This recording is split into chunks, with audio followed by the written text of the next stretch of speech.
29ാമത് രാജ്യാന്തര ചലച്ചിത്രമേള കൂടുതൽ മെച്ചപ്പെടുത്തി നടത്താനാണ് സാംസ്കാരിക വകുപ്പും ചലച്ചിത്ര അക്കാദമിയും തീരുമാനിച്ചത്.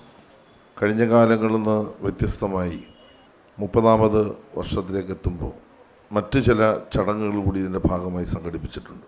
അതിൽ പ്രധാനമായി ഒന്ന് മൺമറഞ്ഞു പോയ, പ്രത്യേകിച്ച് തിരുവനന്തപുരം ജില്ലയിലെ സിനിമാ രംഗത്ത് അതുല്യമായ സംഭാവന നൽകിയ ചില വ്യക്തികളുടെ സ്മരണ ഉയർത്തിക്കൊണ്ട് അവരുടെ സ്മാരകങ്ങളിൽ നിന്ന്, സ്മൃതിമണ്ഡപങ്ങളിൽ നിന്ന് 12-ാം തീയതി ആരംഭിക്കുന്ന ദീപശിഖ റിലേയാണ്.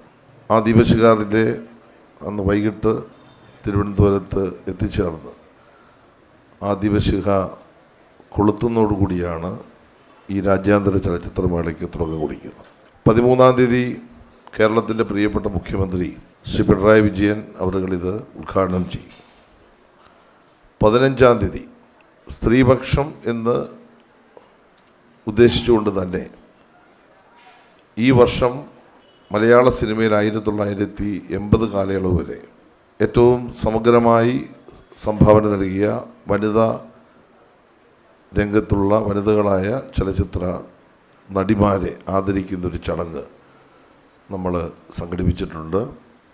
25ഓളം പ്രമുഖരായ വനിതകൾ ആദരവ് ഏറ്റുവാങ്ങുന്നതിനായി നമ്മുടെ നാടിൻ്റെ രാജ്യത്തിൻ്റെ പല ഭാഗങ്ങളിൽ അവിടെ എത്തിച്ചേരും.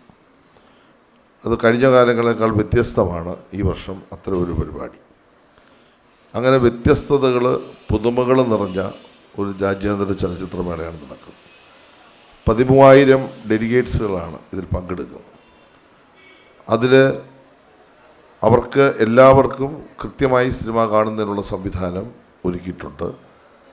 എല്ലാ ദിവസവും സാംസ്കാരിക വകുപ്പിൻ്റെ വിവിധ സ്ഥാപനങ്ങളുടെ സഹകരണത്തോട്, മുൻകൈയോടെ എല്ലാ ദിവസവും വൈകിട്ട് കലാപരിപാടികൾ, സാംസ്കാരിക പരിപാടികൾ ഇതിൻ്റെ ഭാഗമായി ഈ വർഷം നമ്മൾ സംഘടിപ്പിക്കുകയാണ്.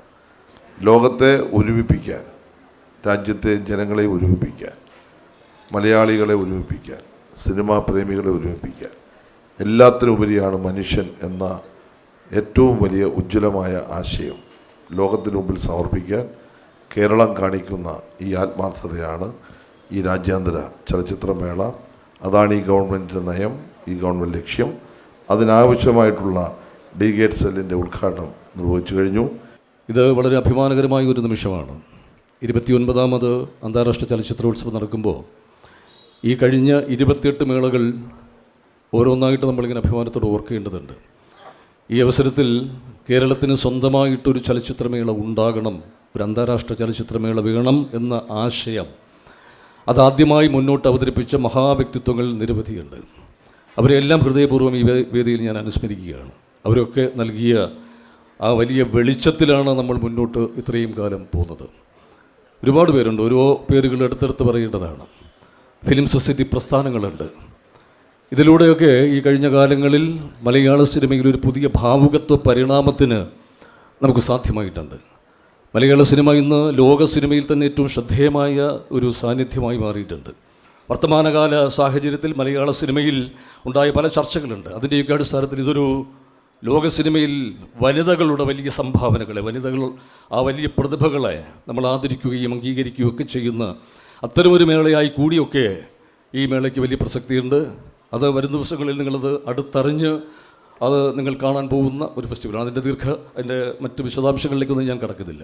30ാമത് വർഷത്തിലേക്ക് നമ്മൾ കടക്കുമ്പോൾ ഇപ്പോൾ തന്നെ ലോകത്തെ ഏറ്റവും ശ്രദ്ധേയമായ മേളകളിൽ ഒന്നായിട്ട് നമുക്ക് പറയാം. എങ്കിൽ പോലും ലോകത്തെ ഏറ്റവും മുൻനിര ചലച്ചിത്രമേളകളുടെ കൂട്ടത്തിൽ ഇടം പിടിക്കണമെങ്കിൽ ഇനിയും നമ്മൾ കുറേ മുന്നോട്ട് പോകേണ്ടതുണ്ട് എന്ന തിരിച്ചറിവിൽ തന്നെ വരും വർഷങ്ങളിൽ ഇത് ഏറ്റവും ഒരു ഗംഭീരമായ ഒന്നായി മാറാൻ വേണ്ടിയിട്ടുള്ള എല്ലാ സംഘാടനങ്ങളും നമ്മുടെ ഭാഗത്തു നിന്ന് അതിനുള്ള വലിയ പരിശ്രമങ്ങൾ നടക്കുന്നുണ്ട്.